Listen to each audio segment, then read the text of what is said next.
दूसरी शंका एक भाई की है, दुकान में Coca Cola, Sprite, Thums Up, Pepsi, पानी की बोतल ये बेच सकते हैं या नहीं? क्योंकि देखो लगभग 1.5 या 2 साल के आसपास का समय हो गया है। परमात्मा ने एक वीडियो भी बनवा दिया था कि परम पूज्य सतगुरु रामपाल जी भगवान से उपदेश लेने के बाद में अब हमने तीनों गुणों से बचकर मर्यादित भक्ति करने के लिए 3 गुण क्या हैं? रजोगुण, शतोगुण और ये तमोगुण। ये 3 गुण हमारे को जो है ये भ्रमित रखते हैं। ब्रह्मा विष्णु महेश के माध्यम से ये काल हमारे को जो है वो भ्रमित रखता है, हमारी भक्ति नहीं बनने देता है। और ये नाम उपदेश लेने के बाद में भगत के आचार विचार, उसके व्यवहार में, उसकी बोलचाल में, उसके खान पान में, उसके पीने में रात दिन का अंतर हो जाना चाहिए अन्य सांसारिक लोगों के बजाय। परमात्मा कहते हैं जैसा खाओगे अन्न वैसा ही होगा मन, और जैसा पियोगे पानी वैसी होगी तुम्हारी वाणी। और भाई फिर इसका प्रभाव हमारी भक्ति के ऊपर भी पड़ेगा। तो लगभग 1.5 साल पहले ही दास ने वीडियो बना दिया था, और लगभग 1.5 साल से ही दास ने ये संकल्प ले लिया था सतगुरु रामपाल जी भगवान से कि परमात्मा अब आपका दास आपके द्वारा निर्देशित खाद्य वस्तुओं के अलावा कोई भी ऐसी वस्तु नहीं खाएगा जो मेरे मन को जो है वो डिस्टर्ब करे। तो दास ने 1.5 साल से किसी भी प्रकार की कोल्ड ड्रिंक, ये Coca Cola, Pepsi, Thums Up, जितनी भी दुनिया भर की हैं, ये दास ने पीनी छोड़ दी। और 1.5 साल हो गई दास ने एक घूंट भी नहीं पी, एक घूंट भी नहीं पी। और जब हम अपने हृदय से ज्ञान को समझकर संकल्प करेंगे फिर परमात्मा भी हमारा पूरा पूरा सहयोग करता है। कभी परमात्मा ने दास के मन में भी नहीं आने दी, मन में भी। इतनी दया परमात्मा की। बाहर का खाना हमने छोड़ दिया है, ये कचौड़ी, पकौड़ी, समोसे, बाहर का कुछ भी हमने खाना छोड़ दिया है। चाउमीन, बर्गर, पेटीज, पार्टीज कुछ नहीं खाते बाहर का हम, बिल्कुल भी। जो कच्चा राशन जो लेकर आना भोजन पकाने के लिए हमारी मजबूरी है, आटा, दाल, चावल, चीनी, ये सब लेके आना, ये हम लेके आते हैं क्योंकि ये हमारी मजबूरी है। घर पर आकर हम उनसे अपने हाथों से भोजन बनाते हैं, उसके बाद हम भगवान को भोग लगाते हैं, फिर हम खाते हैं। बाकी मार्केट में कोई भी बनी बनाई वस्तु कोई भी सत्सेवक भाई बहन नहीं खाता है। फल फ्रूट की बात अलग है, फल फ्रूट भी लाते हैं तो धो धा के अच्छे से पहले भगवान को भोग लगा के फिर खाते हैं। भाई और बहनों, हर प्रकार से हमने सावधानी रखनी पड़ेगी। तो भाई की शायद कोई दुकान होगी और ये कोका कोला वगैरह, थम्स अप वगैरह की शायद ये रखते होंगे, क्योंकि आम जो जनरल स्टोर वाले होते हैं, जो किराने की दुकानों वाले होते हैं, वो सारी चीजें जो है रखते हैं एक फ्रिज लगा के। तो भाई आप संत रामपाल जी भगवान के भगत हैं और भगवान ने हमें बताया कि बच्चों जो काम हम ना करें वो काम हम दूसरों को भी करने के लिए प्रेरित ना करें। ठीक है, यदि कोई गंदा खाना हम नहीं खाते हैं तो हमने दूसरों को भी नहीं खिलाना है। गंदा पानी हम नहीं पीते हैं, हमने दूसरों को भी नहीं पिलाना है। और भाई ये Coca Cola, Thums Up, Sprite वगैरह जीवन जीने का ये साधन नहीं है। कोई एक ही धंधा नहीं है पूरी दुनिया में कि अगर सभी लोग अगर कोका कोला बेचेंगे, पेप्सी बेचेंगे तो ही उनका परिवार चलेगा। नहीं, 1% आदमी मुश्किल से पूरी दुनिया में ये काम करते होंगे, जहर को पीने का और जहर को जो है वो पिलाने का। ये जहर है, ये कोई ड्रिंक नहीं है। ये Coca Cola, Pepsi, Thums Up वगैरह भाई और बहनों ये जहर है, ये शराब से कम नहीं है। ये स्लो पॉइजन है। इसका हमारे शरीर पर कितना नुकसान होता है, लीवर पे कितना नुकसान होता है। हम तो खाली जो है बल्कि मन की संतुष्टि के लिए 2 मिनट का वो आनंद सा आता है, और आनंद भी कुछ नहीं आता, वो जबरदस्ती का आनंद है। मैंने जिंदगी में पहली बार जब मैं छोटा सा था 10-12 साल का, तो मुझे जो है मेरे दादाजी ने 10 रुपए दे दिए। अब भाई आज से 30 साल पहले 10 रुपए मिल जाना मतलब आपको 1 लाख रुपए मिल जाना। मेले में जाते थे, बड़ी मुश्किल से 5 रुपए देते थे घर वाले, 5 रुपए में पूरा मेला घूम लेते थे, खा लेते थे। 1 रुपए की जलेबी खा ली, हैं, 50 पैसे का समोसा ले लिया और फिर भी 1-2 रुपए वापस बचा के लेके आते थे। 5 रुपए इतनी बड़ी चीज थी उस समय। तो दादाजी ने मेरे को 10 रुपए दे दिए किसी बात पे खुश होके, मैं उसका हुक्का भर दिया करता था, तो मेरे को 10 रुपए दे दिए। अब 10 रुपए दे दिए तो नादान बालक क्या करेगा, 10 रुपए का ज्यादा से ज्यादा 1 रुपए की टॉफी खा लेगा। अब 1 रुपए की उस समय पहले गोल गोल आती थी वो टॉफियां, छोटी छोटी, वो आती थी तकरीबन 30 या 40। अब 30-40 भी नहीं खा सकते पूरी। तो दास क्या किया, उस समय ये कांच की बोतल में छोटी छोटी Pepsi, Thums Up, Coca Cola, Mirinda ये आती थी। अब लोगों को पीता हुआ हम देखा करते थे। अब हमारी औकात थी नहीं, क्योंकि वो 5 या 6 रुपए की आती थी। तो लोगों को पीता हुआ हम लोग देखा करते थे, तो सोचते थे यार कभी हम भी पियेंगे क्या। अब दादाजी ने 10 रुपए दे दिए, 10 रुपए में आ जाए 2 कोका कोला। अब हम तो तुरंत भगे दुकान पे और वो 350 ml की वो कोका कोला ले ली और लेके सबके सामने पीने में तो शर्म आई। दुकान के पीछे जाके और उसका ढक्कन खुलवा के, ढक्कन खोलते उसमें धुआं निकली और दुकान के पीछे बैठ के जहां पे लोग जो मतलब पेशाब किया करते थे, वहां बैठ के आराम से, और हमने जिंदगी में पहली बार वो कोका कोला पी। अब पीने का हमें पता नहीं था, हमें क्या पता कि लोगों को तो पीने का एक्सपीरियंस हो गया है। कई तो पूरा मुंह को लगा के एक बार में पी जाते थे। तो हमने सोचा कि ऐसे पीनी होती है कि जैसे हम लोग पानी पीते हैं, और जिंदगी में पहली बार पी रहे थे और हमने उसका ढक्कन खोल के मुंह के लगा के गटागट गटागट गटागट वो आधी पी बड़ी मुश्किल से, क्योंकि अंदर वो जो है वो जलन हो गई, पहली बार पी रहे थे। और भाई जैसे हमने आधी बोतल पी, और आधी बोतल पीने के बाद में जो हमारा हाल हुआ, डकारें आने लगी, नाक के अंदर से पानी आने लगा, धुआं आने लगा। हमने सोचा भाई ये कोई क्या चीज है ये, अरे कोई पेप्सी की जगह कोई और चीज थोड़ी दे दी उसने हमारे को। भाई हमारी तो हालत खराब हो गई, आंखों से पानी, नाक से धुआं, मुंह से डकार आने लगी, क्योंकि पीना था वो थोड़ा थोड़ा और हमने पी लिया वो पूरा, वो आधी बोतल लोगों की देखा देखी। तो भाई और बहनों, अब 1 गिलास पानी यदि कोई बालक पी ले तो कोई नुकसान नहीं देता, कोई मुंह से धुआं नहीं आता, आंख मतलब जो है वो आंखों से जो है कोई आंसू नहीं आते। क्यों? क्योंकि वो शुद्ध चीज है। अब ये पेप्सी बताओ, 1 घूंट लेते हैं तो कितनी अंदर से डकार आएगी, नाकों से धुआं आएगा, आंखों से पानी आएगा। ये क्या है? ये बाहर क्यों आ रहा है वो सिस्टम? क्योंकि हमारा लीवर, हमारा शरीर उस चीज को जो है स्वीकार नहीं कर रहा है। वो आपको संकेत कर रहा है, वो आपका शरीर आपको संकेत कर रहा है कि बस भैया इससे ज्यादा नहीं, इससे ज्यादा नहीं। दास आपको एक बात बताता है। देखो, परमात्मा की जो विज्ञान है ये दुनिया की सर्वश्रेष्ठ विज्ञान है। ये जो शरीर है हमारा, जो ये ह्यूमन बॉडी है, भाई और बहनों, ये कोई सामान्य चीज नहीं है। सतगुरु रामपाल जी भगवान ने बताया कि ये जो मानव शरीर है ये कंप्यूटराइज है। इस शरीर को दुनिया में और कोई नहीं बना सकता, ये कंप्यूटराइज है ये टोटल। अगर कभी आप वैसे देखोगे, आप अगर यूट्यूब वगैरह पे, तो मतलब ये हमारे शरीर की मतलब चर्बी के नीचे का जो हिस्सा दिखाया जाता है बहुत सारी प्रयोगशालाओं में या वैसे भी, तो कितनी सारी ये नसें हैं, किसका जॉइंट कहां से हो रहा है, क्या क्या अंदर सामान है, दुनिया भर का अड़ंगा उस परमात्मा ने सेट कर रखा है। कोई इंसान नहीं कर सकता ये। और बनाया कैसे भगवान ने? देखो उसकी टेक्निक। एक रोबोट बनाने के लिए इंसान कितनी बड़ी फैक्ट्री लगाता है, कितनी मशीनें लेके आता है, कितनी लेबर काम करती हैं, और भगवान ने माता पिता के सहयोग से, 2 पानी की बूंद से, भगवान ने ना कोई कैंची ली, ना कोई हथौड़ा लिया, ना कोई फैक्ट्री लगाई, ना कोई लाइट का खर्चा, ना कोई मटेरियल का खर्चा। माता पिता की सहयोग से 2 बूंद संपर्क में आते ही रज और जो है बीरज के संयोग से, और माँ के पेट में परमात्मा ने 9 महीने में ये कंप्यूटर सेट कर दिया। तो ये कंप्यूटराइज है।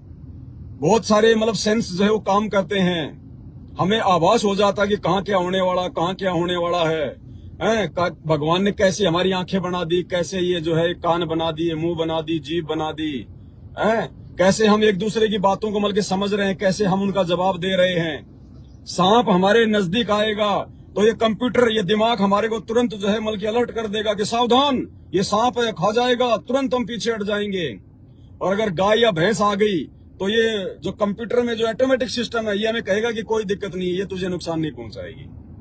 मतलब इतनी सारी सेंस, इतने सारे मतलब एंटीना इसके अंदर, ये इंसान के बस की बात नहीं है। कोई बना ही नहीं सकता इस भगवान के अलावा, सदगुरु रामपाल जी के अलावा।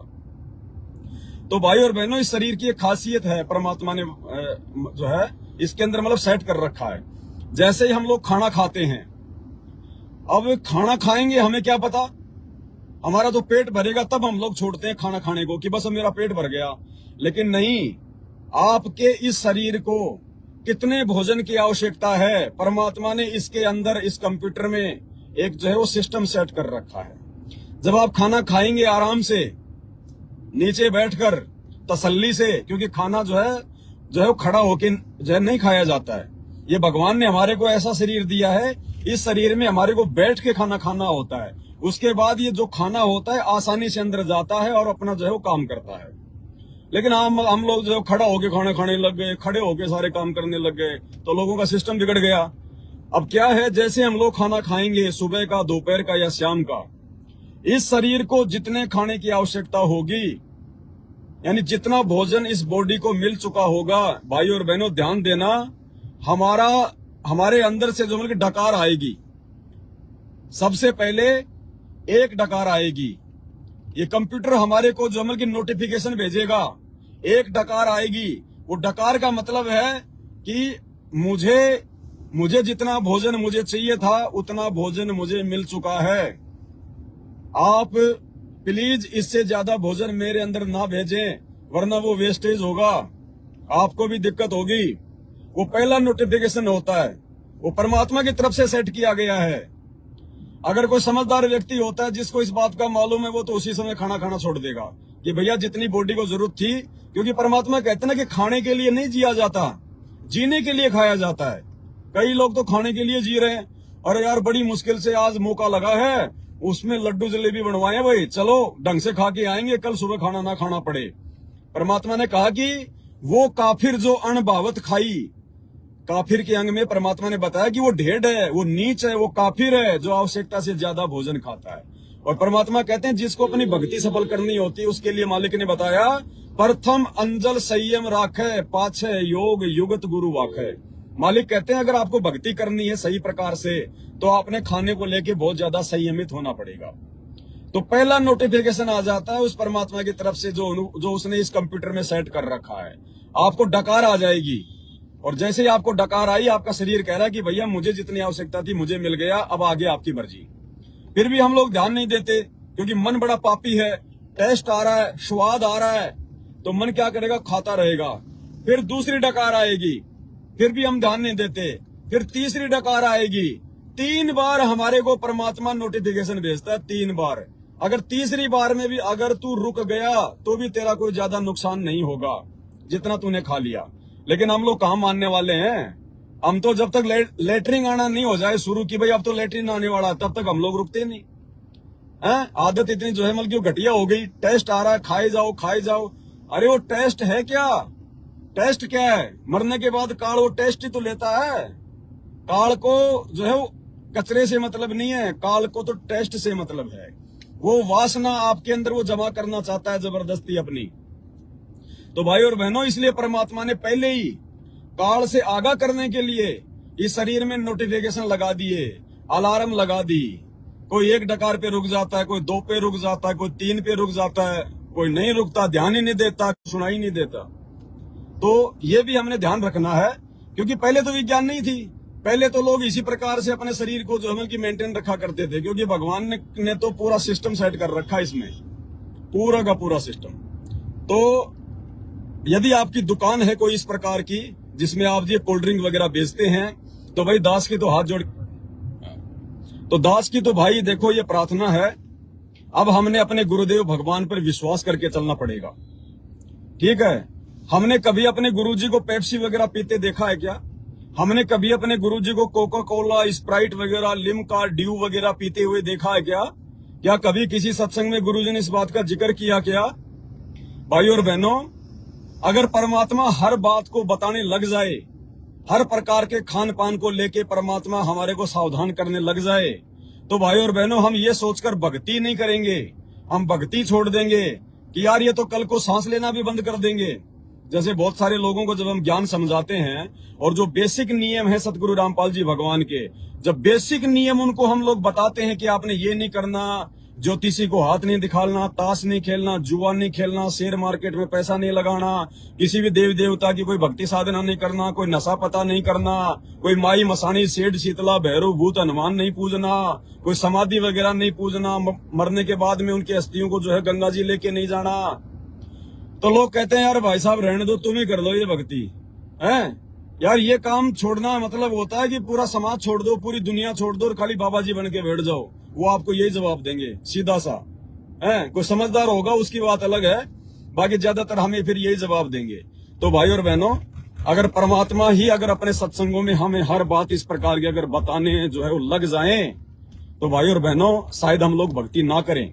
इसलिए परमात्मा ने शुरुआत में वो बेसिक नियम रखे और मालिक ने ये सोचा कि जैसे जैसे ये मेरे ज्ञान को सुनेंगे, समझेंगे, उस ज्ञान को अपनी आत्मा में जो है वो आत्मसात ये करेंगे, तो फिर इनकी आत्मा स्वीकार करने लग जाएगी परमात्मा के आशीर्वाद से। क्योंकि परमात्मा कहते हैं और ज्ञान सब ज्ञान अड़ी और कबीर ज्ञान सो ज्ञान, जैसे गोला तोप का वो करता चले मैदान।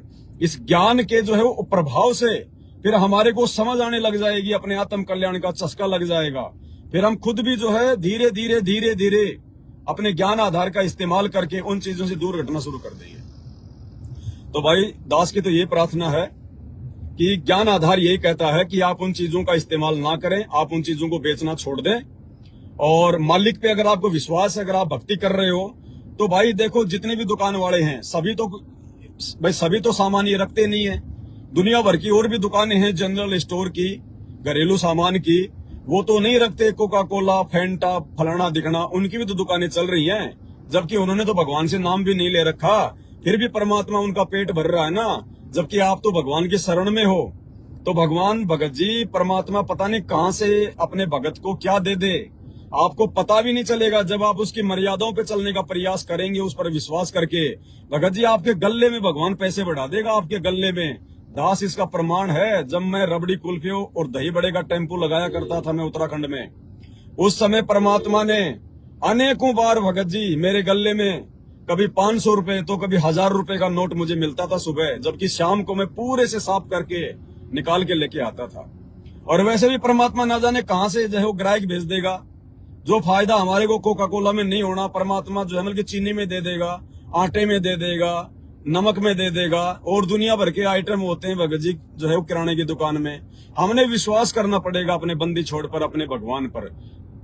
मूर्ख मनवा काल की चिंता क्यों सताती है, सतगुरु अपना साथी है।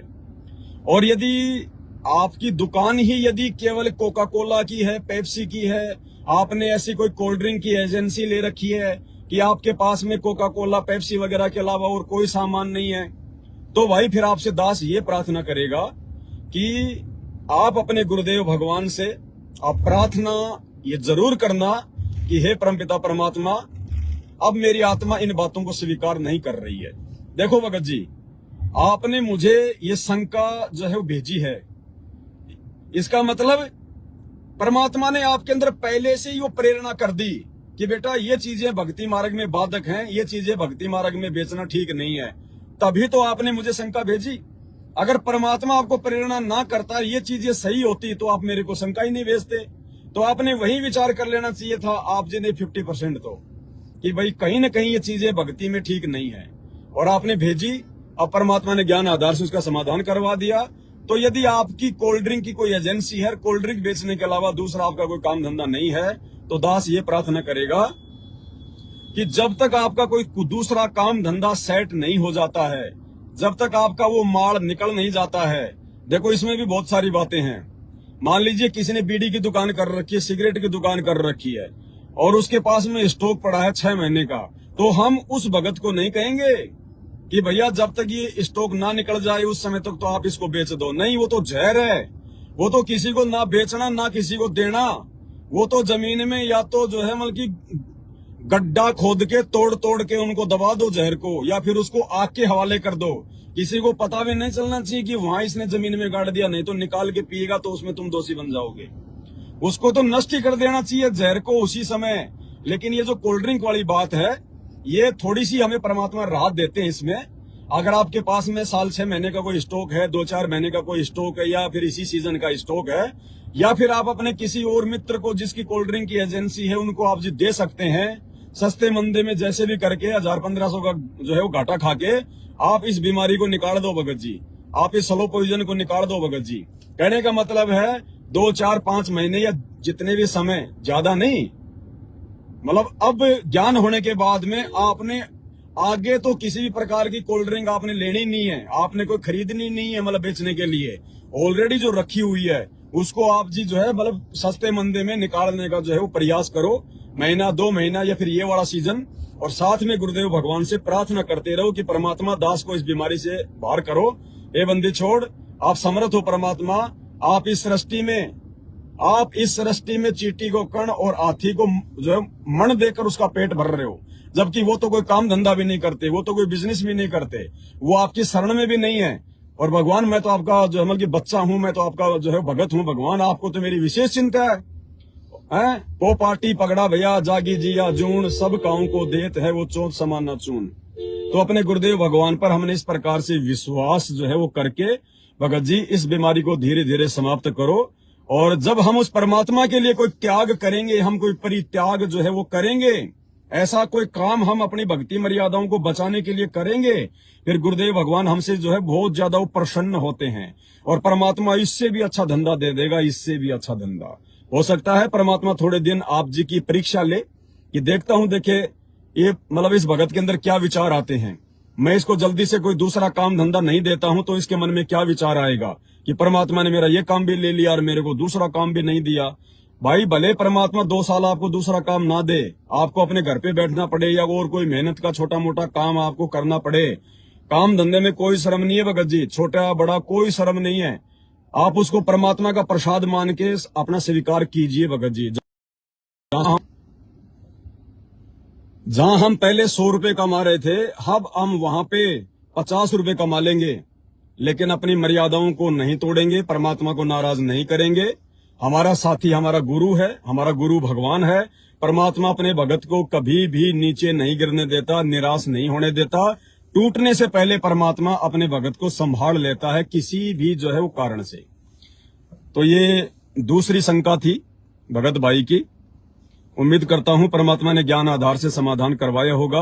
आपको अगर ये उचित लगे ज्ञान आधार से तो आप इसको स्वीकार कीजिए भगत जी, अन्यथा मुझ पवन दास की जुबान मात्र से मतलब सुनने के कारण आपने इन चीजों को बंद नहीं करना है। आपको अगर अंदर से लगता है कि मेरे गुरु भाई ने जो बात बताई है ज्ञान आधार से बिल्कुल सही है, हमें ऐसा ही करना चाहिए। जब तक हम इन गंदगी से दूर नहीं हटेंगे और अन्य जो दुनिया वाले जो ये गंदगी खा रहे हैं, पी रहे हैं अज्ञानता में, जब तक हम उनका सहयोग करना नहीं छोड़ेंगे, उनको पिला पिला के तब तक कैसे ये समाज में जो है ये सुधार होगा। हमारे बाप दादा कौन सा स्प्राइट पीते थे भगत जी, कौन सा पेप्सी पीते थे, सुबह उठते दूध दही छाछ राबड़ी पीते थे और 6.5 फुट की हाइट थी, और जब 90 साल के हो जाते थे उनके बाल नहीं उठते थे। और आज देखो पूरा ये मतलब ये क्रिकेट का स्टेडियम बन रहा है। क्यों? क्योंकि मैंने तो 10 साल की उम्र से पेप्सी पीना शुरू कर दिया था, अभी आपने सुना। तो यही होगा और क्या होगा। अगर मैं भी अगर बचपन से दूध दही छाछ राबड़ी पीता तो मेरे भी आज भगत जी यहाँ पे बाल होते लंबे लंबे। खैर हमें बालों की कोई आवश्यकता नहीं है, वो तो मालिक की मौज है। दास तो आपको बता रहा है ये बातें। तो भाई और बहनों, हम फिलहाल किसी टोल टैक्स पे हैं, नेटवर्क थोड़े से डाउन आ रहे हैं, तो थोड़े नेटवर्क अच्छे आ जाएं निकलने के बाद में फिर तीसरी शंका लेंगे हम किसी भगत भाई की, क्योंकि फिर हमारी संध्या आरती का टाइम भी हो जाएगा भाई और बहनों, क्योंकि 6:15 हो गए, 6:30 बजे के आसपास हम संध्या आरती भी करेंगे फिर। तो 15-20 मिनट हम और लाइव आएंगे।